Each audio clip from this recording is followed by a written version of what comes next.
We're talking jinxes being vanquished, vaccinations in the pit lane, and Verstappen being a calmer head than normal. With all the V's, it's no surprise then that we're filming with another god-awful backdrop here in Vegas, a place where Formula One has recently announced that it will be returning to. Go back and look through some of the other news videos from earlier on in the week for that story, or of course get onto GPFans.com. Either way, you should be subscribing to the YouTube channel just by hitting the button down below to stay up to date with all the content we produce. But now let's get in to the important F1 headlines.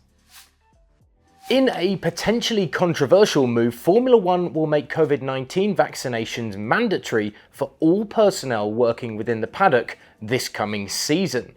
Across the last 2 years, F1 has worked within a bubble in a successful bid to move safely from country to country and keep the championship moving. Now, Formula One is taking the step to make vaccinations mandatory, a stance agreed upon in December at a meeting of the FIA World Motorsport Council.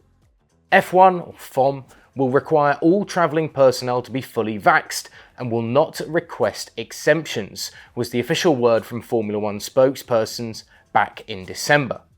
Now, GPFans understands that fully vaccinated includes the booster jab, a move made by a number of other sports around the globe. For instance, members of the media at this year's Super Bowl must have their booster jabs in order to attend the game in Los Angeles this coming month. The stance extends to all personnel working within the paddock and includes guests of the team. It could prove problematic for medical car driver Alan van der Merwe, who missed races in Qatar, Saudi Arabia and Abu Dhabi due to his vaccination status last year. In making this decision ahead of the season, Formula One will hope to avoid scenes similar to those of the Australian Open tennis tournament, where Novak Djokovic was detained and then deported from Australia. It is possible blanket vaccinations will see the sport ease back on its testing regime and relax the social bubbles of recent years to bring a level of normality back to paddock life. Elsewhere, Max Verstappen has been called a more mature and calmer character in Formula One compared to his younger self that would always explode a few years ago. It's fair to say the Dutchman had a wild side in his early days in the sport, frequently being called in front of FIA race director Charlie Whiting due to his driving that often pushed the boundaries of the sport and frustrated his rivals. Verstappen's temperament was also a little OTT outside of the car in his early years, but during last season's title scrap with Lewis Hamilton, the now reigning Formula One world champion appeared to take everything in his stride, a change that has been noticed by Red Bull racing advisor Helmut Marko. Don't forget, he's still only 24. Max has clearly matured, said Marko to Austrian magazine Auto Review.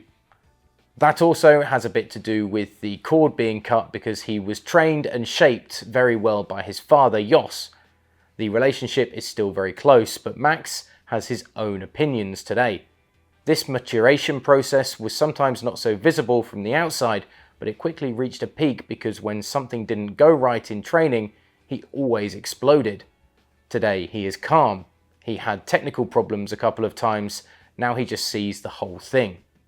What's also admirable is that although we saw that we weren't going to win a world championship with the Renault engine, he stood by the team, added Marko. We always openly explained to him what our plans were when we started with Honda. He is also otherwise informed about the developments.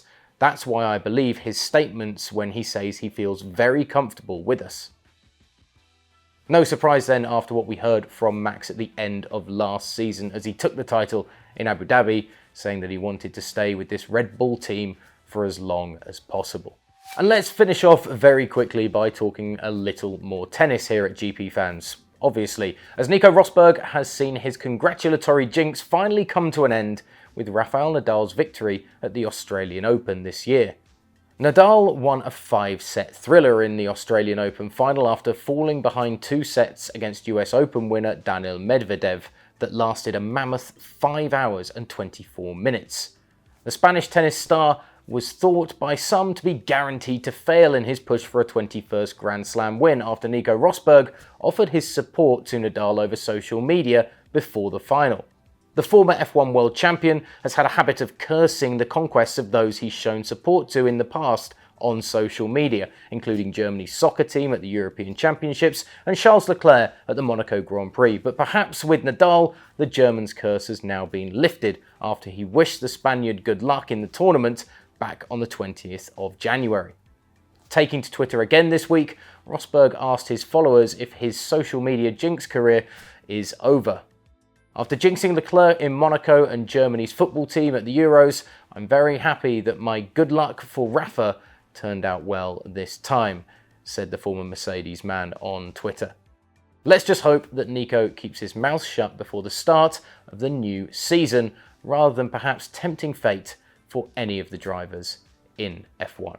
So do you think Max Verstappen is a more mature character? What do you make of mandatory vaccinations along the pit wall, even for the guests of the Formula One teams? Let us know in the comments section below, and of course hit the subscribe button to stay up to date with everything that we do here at GPFans.